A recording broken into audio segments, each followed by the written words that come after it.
In this video, I'm going to show you real quick how to reset the maintenance required indicator light on a 2021 Toyota Highlander. This is the same as resetting your oil maintenance.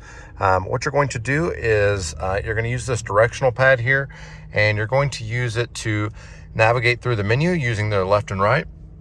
So if I press to the right, I'm eventually going to get to the one that looks kind of like a gear.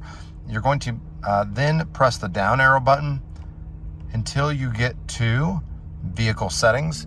The little trick to get into the vehicle settings is you're going to push and hold the OK button, and it takes just a second to get in there. Once I'm in there, now I'm going to press the down arrow button several times until you get to scheduled maintenance. Now I'm going to press OK, and then it's going to ask if I want to reset the data. I'm going to push the up arrow and now press the OK button. Reset is now complete. That's all there is to it. Hit the back button a couple times and it takes you back to the main menu. If you thought this video was helpful, please give it a like, comment with any comments, and subscribe to help us make more videos just like this. Thanks for watching.